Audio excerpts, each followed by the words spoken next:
Hello everyone, this is Manish. Welcome back to my YouTube channel corpus juris. आज के इस video में जो हम डिस्कस करने वाले हैं चैप्टर 2 इंडियन पेनल कोड के कुछ इम्पॉर्टेंट सेक्शंस के बारे में। ठीक है, तो वो कौन कौन से इम्पॉर्टेंट सेक्शन है चैप्टर 2 से, यानी कि चैप्टर 2 क्या है, जनरल एक्सप्लेनेशन है। ठीक है, तो अधिकतर एग्जाम में क्वेश्चन यहाँ से पूछ लिए जाते हैं। तो सबसे पहला जो सेक्शन यहाँ पे है वो है सेक्शन 11। ठीक है, सेक्शन 11 किस चीज़ को बताता है? वो बताता है पर्सन के बारे में। ठीक है, पर्सन यानी कि व्यक्ति के बारे में बताता है कि कौन से व्यक्ति। चूंकि मैं बता दूं कि पूरे इंडियन पिनल कोड में, ठीक है, जहाँ जहाँ कहीं भी ये टर्मिनोलॉजी यूज जो जनरल एक्सप्लेनेशन में दिए जा रहे हैं उसका अर्थ वही लगाया जाएगा जो यहाँ पे अर्थ बताया गया है। ठीक है ना, तो सबसे पहले जो है हम यहाँ पे डिस्कस कर लेंगे कि कौन कौन से इंपॉर्टेंट सेक्शन है, फिर आने वाले वीडियोज़ में एक एक के बारे में हम जो है बताएंगे।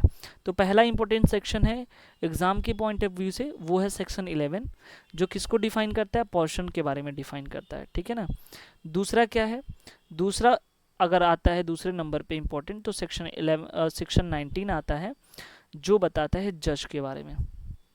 ठीक है, कौन व्यक्ति जज हो सकते हैं या जज किसे कहते हैं, उनके बारे में बताता है। ठीक है, तीसरा जो सेक्शन है वो इम्पोर्टेंट है सेक्शन 20, यानी कि 11, 19 और 20।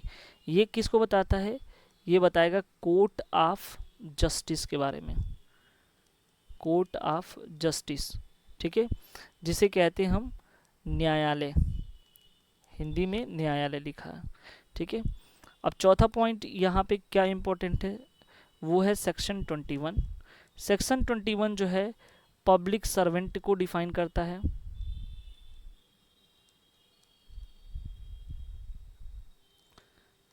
लोक सेवक शब्द को परिभाषित करता है। पांचवा जो नंबर पे जो यहाँ पे सेक्शन है वो है सेक्शन 22। ये बताता है मूवेबल प्रॉपर्टी के बारे में। मूवेबल प्रॉपर्टी, ठीक है, जिसे जंगम संपत्ति कहते हैं। जंगम संपत्ति, ठीक है।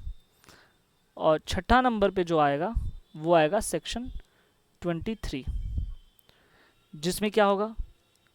रॉन्गफुली या रॉन्गफुल गेन या लॉस, या गेनिंग रॉन्गफुली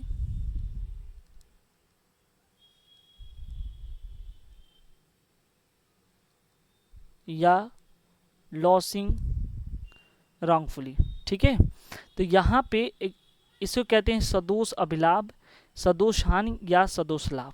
ठीक है, तो एक कैटेगरीज में, यानी कि हम ऐसे बना लेंगे, दो तीन कैटेगरीज में इंपॉर्टेंट देखेंगे। तो एक कैटेगरीज ये हो गया यहाँ पे जो सेक्शन 11 से लेकर के 23 तक है।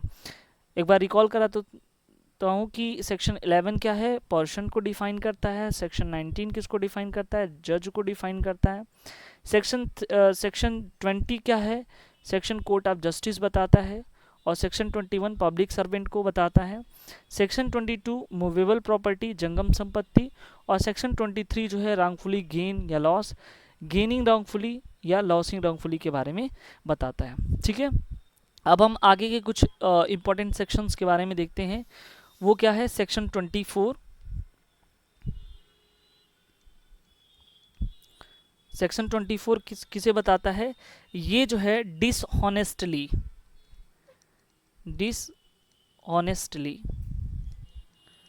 शब्द को परिभाषित करता है, यानी कि बेईमानी से।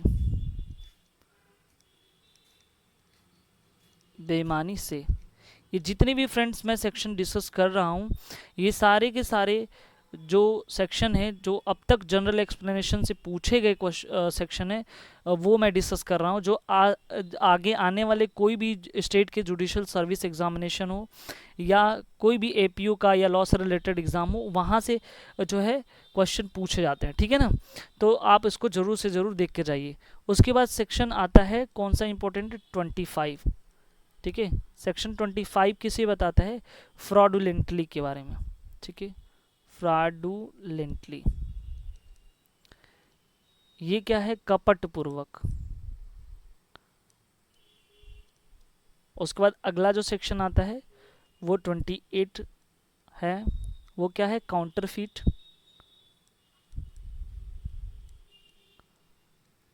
काउंटरफीट जिसे कहते हैं कूटकरण।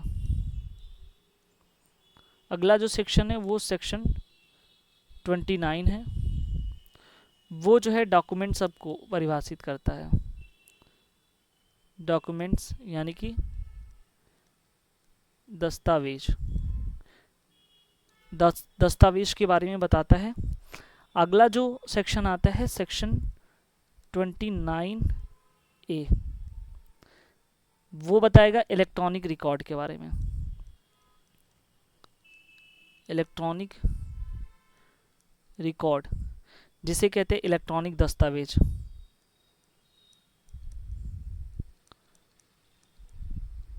इलेक्ट्रॉनिक दस्तावेज, ठीक है। तो एक कैटेगरीज हमने यहाँ देख लिया। हमने जो है इसके पहले कहाँ से कहाँ देखा था, सेक्शन 11 से 23 तक कुछ इंपॉर्टेंट सेक्शन, और ये रहा 24 से 29, ठीक है। इसमें जो है हमने इतने सारे सेक्शन जो इम्पोर्टेंट है उसको देखा। अब आगे देखते हैं, अगला सेक्शन आता है सेक्शन 31। ये बताता है अ विल, यानी कि यहाँ पे वसीयत नहीं लिखा है, केवल विल लिखा है, ठीक है ना। तो ये विल के बारे में बताता है कि विल क्या है, क्या होता है, ठीक है। आने वाले नेक्स्ट वीडियो में हम एक एक जितने भी इंपॉर्टेंट सेक्शन हम यहाँ पर डिस्कस कर रहे हैं उनके बारे में डिटेल हम जो है आने वाले वीडियोस में हम डिस्कस करेंगे। सो फ्रेंड्स, अभी हम केवल डिस्कस कर रहे हैं कि कौन कौन से इंपॉर्टेंट सेक्शन है जो जनरल एक्सप्लेनेशन से पूछे जाते हैं, ठीक है। उसके बाद नेक्स्ट क्वेश्चन सेक्शन है सेक्शन 32।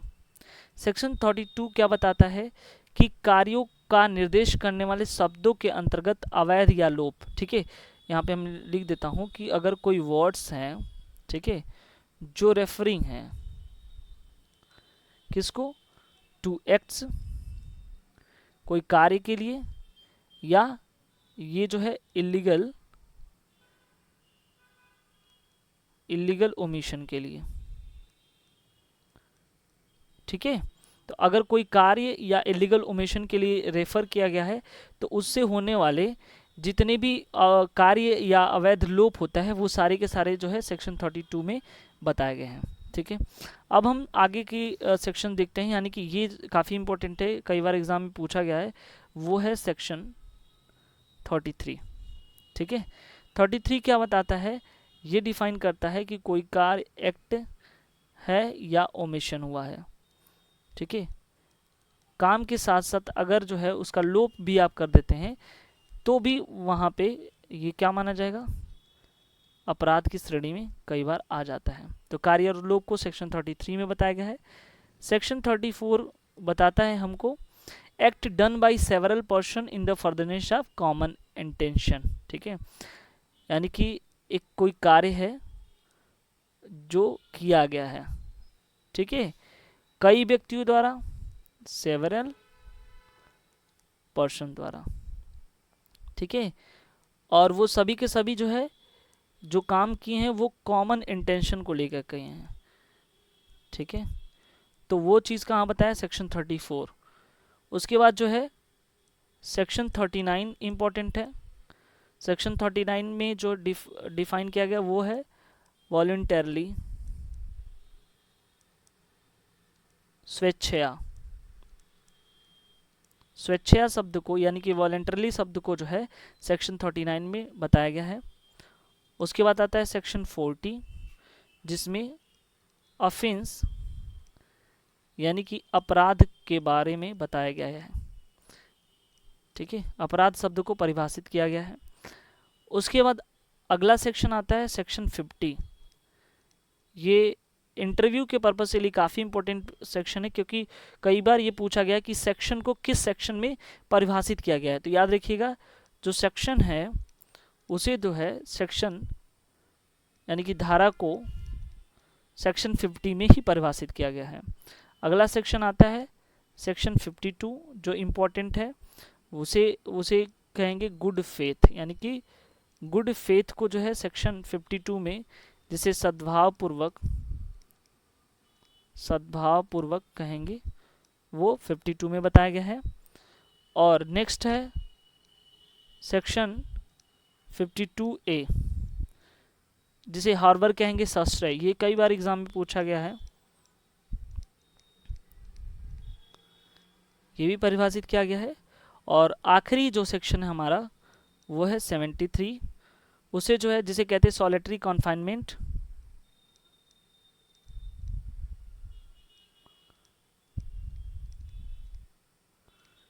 जिसे कहेंगे एकांत परिरोध,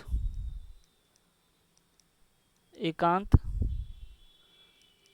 परिरोध। ये जो है सेक्शन 73 में परिभाषित किया गया है।